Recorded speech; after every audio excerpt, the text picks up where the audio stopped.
You begin life as a damp, wobbly pancake of alien flesh that's so pathetic, even a snail would stop to pity you, right before outrunning you at full speed. You have no eyes, no brain, no real direction, and absolutely no hope. You're not even born the normal way. You're secreted, oozed out of a chemical soup in some slimy cave like someone's evolutionary mistake. You're a sand trout now, the biological equivalent of a damp napkin with anger issues, and right this second, you're surrounded by thousands of equally useless siblings who are all trying to liquefy each other in a slow-motion acid brawl over a drop of water the size of a fingernail. This isn't family. This is a gladiator arena made of meat and slime, and the only thing that keeps you alive is how toxic you are to everyone else. You don't cry, but with every twitch of your slimy flesh, you bubble like a boiling kettle of venom no one asked for. You don't walk. You smear yourself forward, dragging your sorry wet self across stone and filth just to suck a hint of moisture out of a rock. You're basically nature's saddest little war criminal, and the worst part is, this is the best your life will ever be. This isn't the tragedy of your story. This is the tutorial level. The actual horror hasn't even started yet. If you thought being born in a pool of acidic family soup was the worst part, surprise, that was just the intro. The real punishment begins now. You spend your first few years crawling through sand like a slimy Roomba with abandonment issues, detecting microscopic moisture particles like your entire existence depends on it. Which, unfortunately, it does. You and your fellow slime pancakes gather around drops of water like cult members around a leaking faucet. You merge. You merge again. You never stop merging.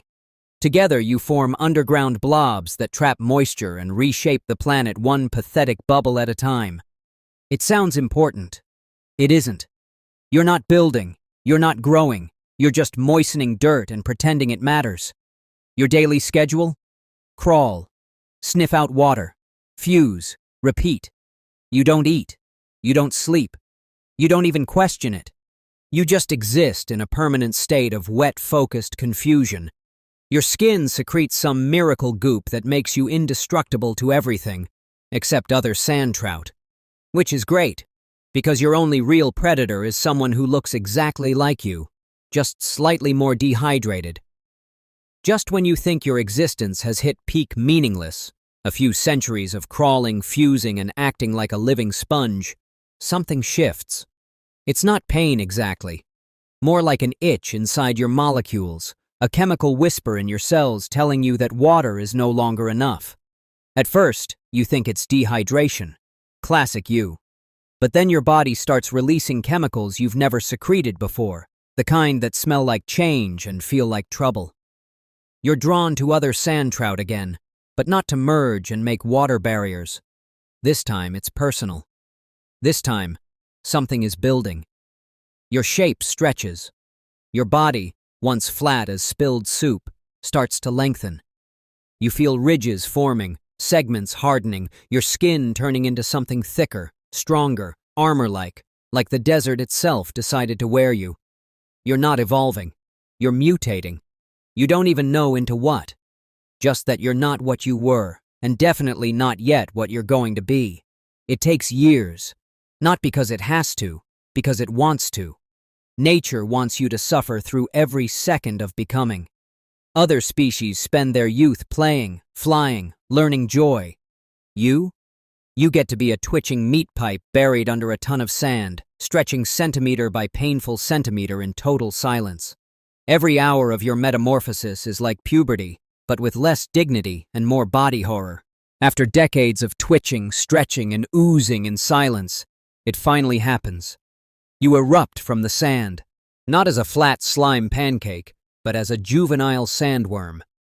You are the length of a city bus, confused and horrifying. Your new body is a monster's prototype, rings of thick armored flesh, a mouth like a meat grinder full of crystal blades, and zero instructions on how to use any of it. You've just gone from being a moist flatbread to a sand submarine with an eating disorder. Congrats? Your first attempt at swimming through sand is about as graceful as a cow in quicksand. You try to glide, you flail. You try to dive. You faceplant into bedrock. You breach the surface without warning, like a confused sea creature trying to breathe air it doesn't need. Sometimes you slam headfirst into other juvenile worms, equally clumsy and massive, and neither of you knows if you're supposed to fight, flee, or apologize. Oh, and your new diet? Terrible. Forget the passive elegance of water absorption. Now you eat sand. Not metaphorically, literally. You suck in mountains of it, filter it through your endless digestive tract, and maybe, find some nutrients in the form of dead microbes or mineral scraps.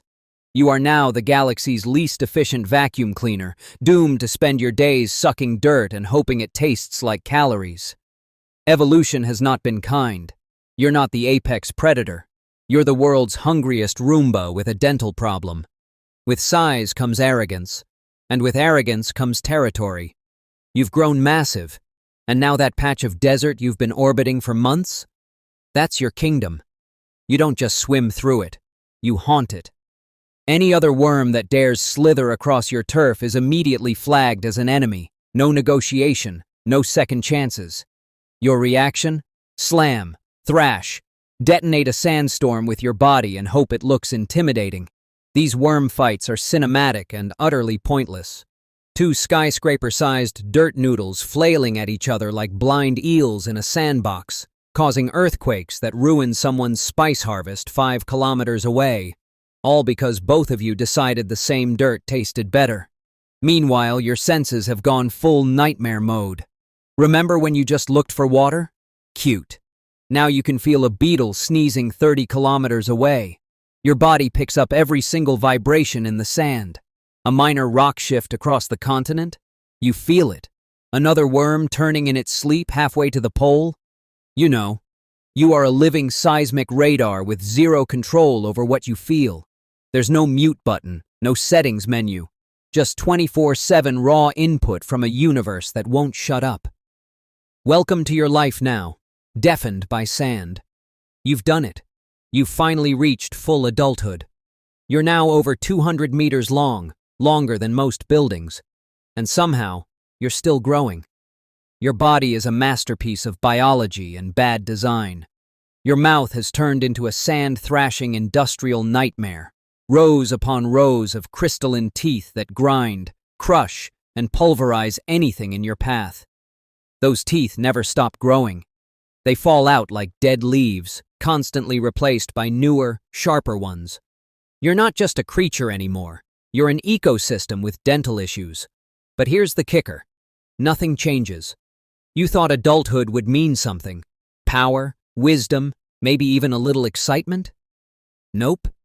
Your daily loop is now a treadmill made of dirt. Swim, sift, defend, repeat, every single day.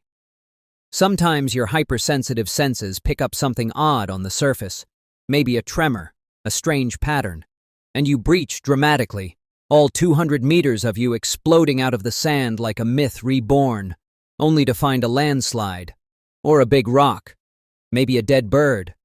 Who knows? You sigh internally, not that you have lungs, and slink back down.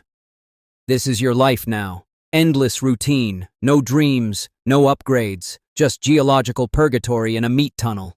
Luckily, you don't think too hard. If you did, you'd go insane. Every few decades, it hits you. That ancient biological urge. Not hunger, not thirst. The other one, mating. The most awkward, inconvenient, and wildly impractical task your species ever evolved to do.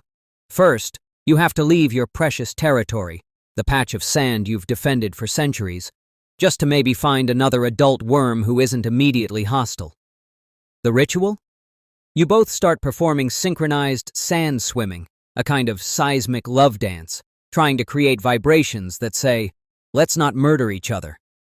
But in reality, it's just two subway-sized flesh torpedoes spiraling around underground, too big to flirt and too old to care. Every spin might end in accidental combat. Every twitch feels like a misunderstanding. And when mating actually begins? Oh boy. Imagine two 300-meter-long creatures trying to line up without GPS, lights, or a clue. Above ground, the entire desert gets hit with a sandstorm strong enough to rearrange mountain ranges. Below ground, it's just two overgrown worms fumbling through biology's worst group project. Finally, it ends. No cuddles, no romance, just a mutual slither away and an unspoken agreement. Let's never do that again for another 50 years.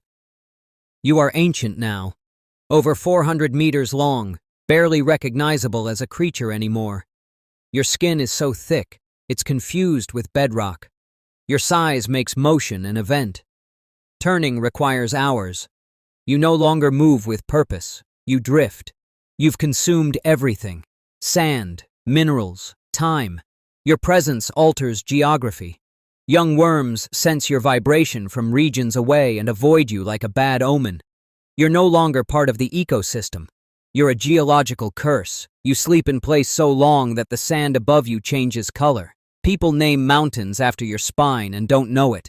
But the worst part? You can't die. You've become too efficient, too resilient. Smaller worms can starve, suffer, end. You just continue. Your body heals from anything. It grows no matter what.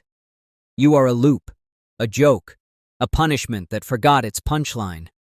And then, it happens. Not pain. Something worse.